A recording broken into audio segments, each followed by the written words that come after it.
Oh, man, I can't wait for this Pittsburgh game, man. Any other concerns with the line? Is quarterback the biggest concern of the 49ers moving forward? Is that the number one thing going into training camp? It's the psyche of the fan base. It's the psyche? Yeah. How would you gauge the psyche of the fan base? I think Niner fans, when it comes to quarterback play, and I know Mark and I were talking about this when I came into the studio and I had the dogs with me. He was like, that's every team. I'm like, okay. Yeah, every team goes crazy on quarterback, but not like Niner fans. Bonte, it's different. No, it is different here. It's different. It is different. You think Geno Smith was getting critiqued the way we critiqued Jimmy Garoppolo? I mean, think about the Seattle Seahawks. They've had Jim Zorn, Dave Craig, Matt Hasselbeck, Russell Wilson. Russell Wilson's Rick the best Meyer, quarterback. hello. Yeah, I mean, come on. It's not even close. You know, there's only a few teams that can talk about quarterbacks like the Niners. Dallas. Bonte's the original blindside O lineman. Oh, getting trucked by Michael Orr. Andrew Bullock. You're Quam Harris. Sandra Bullock again. Boy. I remember I saw Quam Harris, or is it Quam Harris? I forget. I remember when I saw him come into Cobb's Comedy Club when I was working there. Yeah? Very interesting. Did you get by him too? That's a good joke. That's not right. Come on, man. That's a good joke. That's so Or did he cold. get caught for holding? That's so cold, man. That's so cold. He was just trying to enjoy a comedy show, man. Who was worse, him or he John got Martin? to some stuff. Oh, my gosh. John Martin was so bad. Well, John Martin was already bad at that point. We knew what we were getting from Jonathan Martin.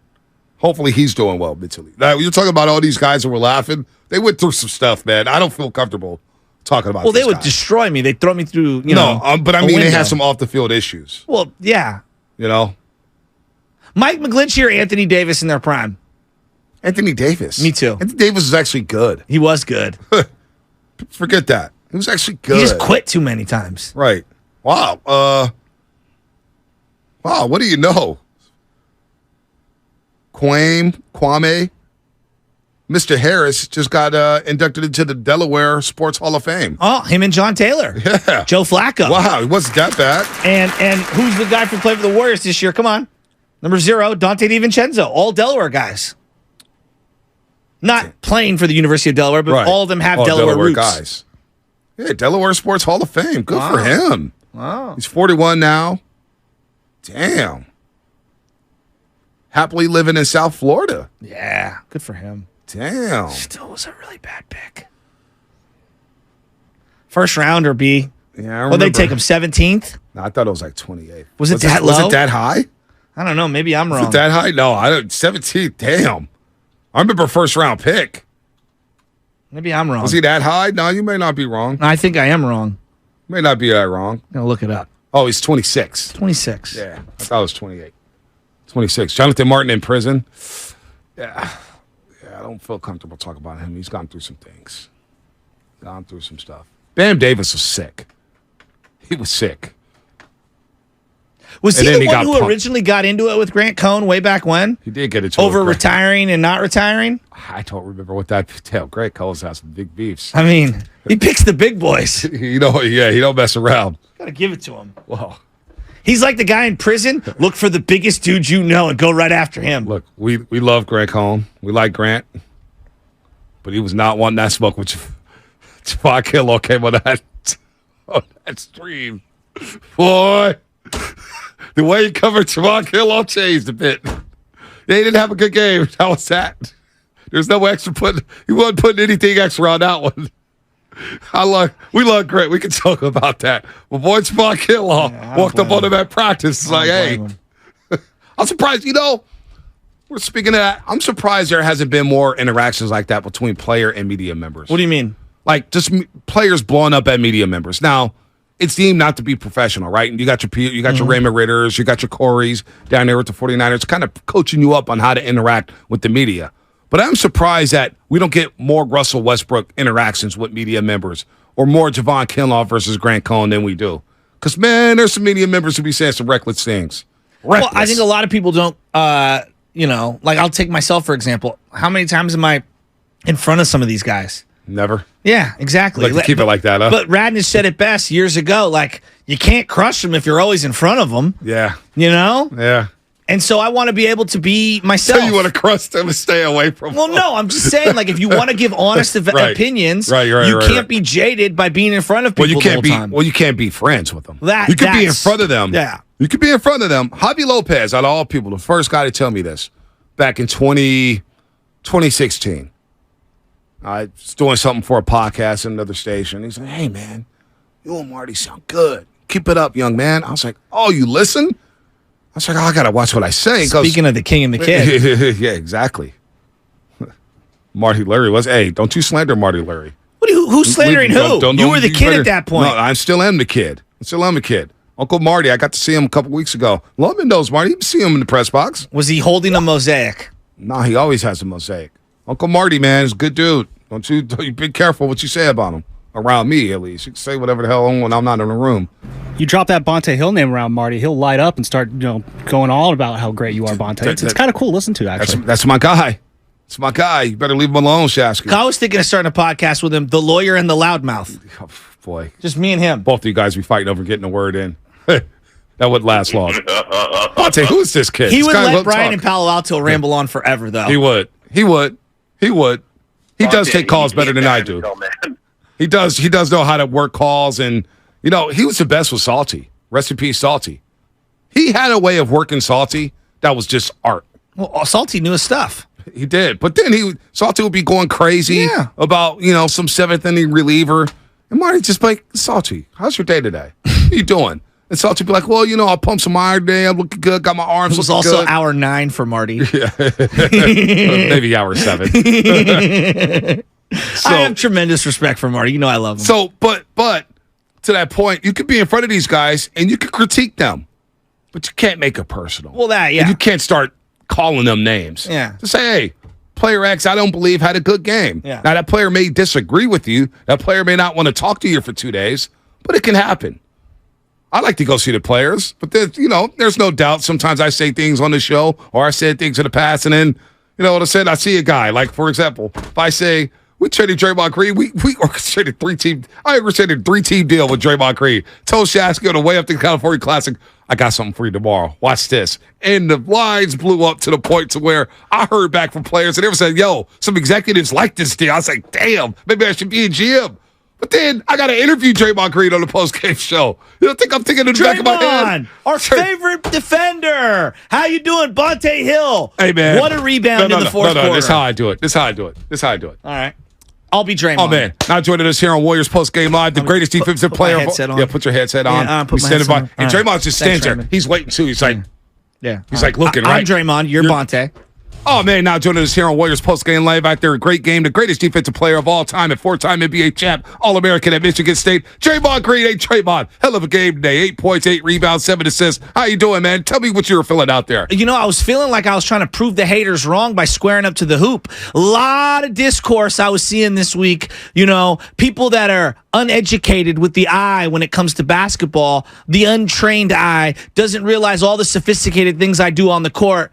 But that's neither here nor there. We got the dub. Go ahead, Mully.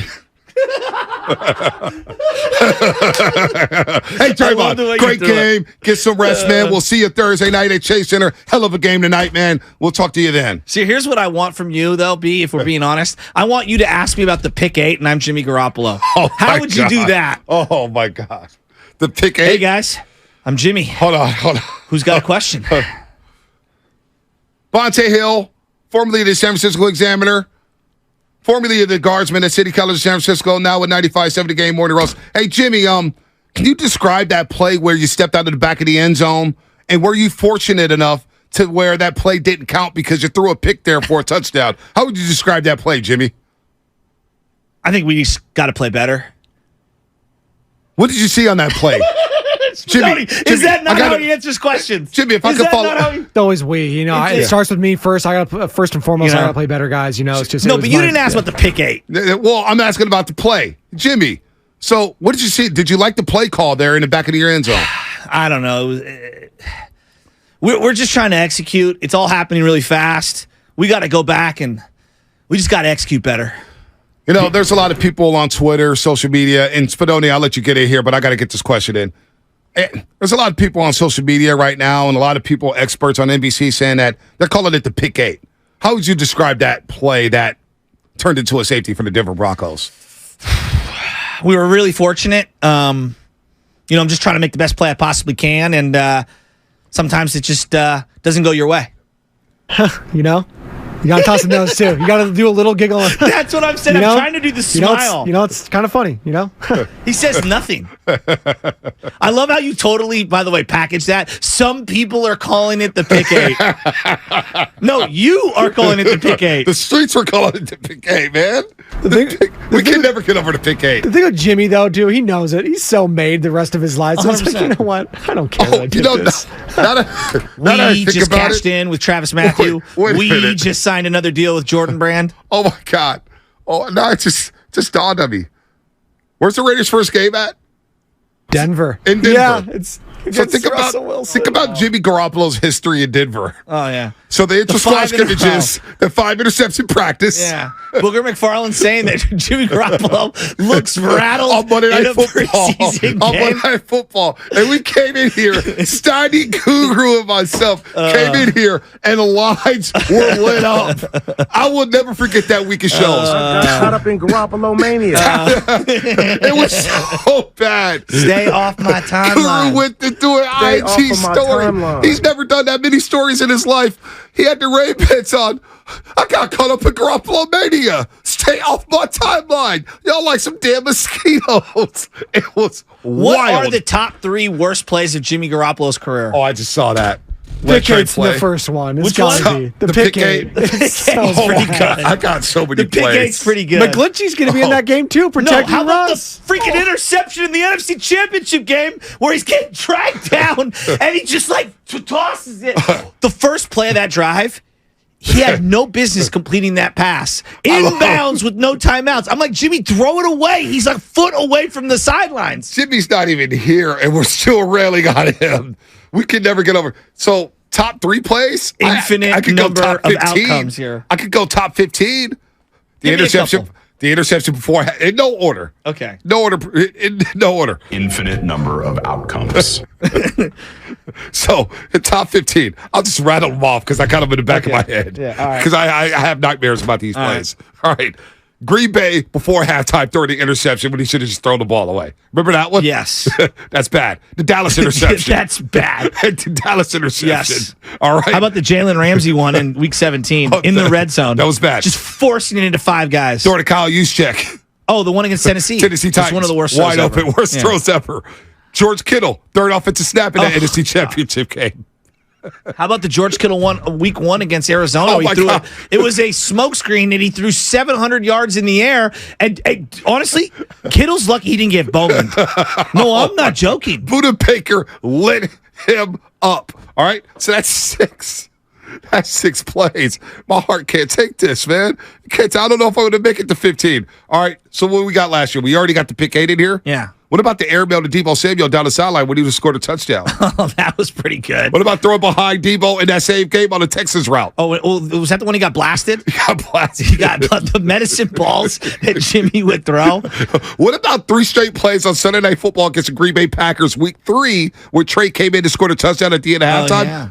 Remember, there was a player down every single snap for like 4 straight snaps because Jimmy's thrown over the middle of the field. It was nothing but car accidents. Honest to God, that was the greatest throw I've ever seen someone make in a game that I went to. Was the Aaron Rodgers throw to Devontae? Oh, that was sick. That was one of the greatest throws I've ever seen. seen. The contrast between Aaron Rodgers and Jimmy G playing quarterback at the same time was unreal. Oh my God, where are we at? Are we at 8, 9? What about the one that he threw in Week 1 against Tampa Bay 2019? Oh, my he just God, threw the it pick into the six. abyss. It was like a The pick screen six. that he airmailed. What about the other pick 6 in Week 1 against Minnesota? Oh, yeah, that was Or pretty then he bad. tried to blame Kendrick Bourne for running the wrong route. Yeah, that was pretty bad. That was pretty bad. All right, so you had those throws.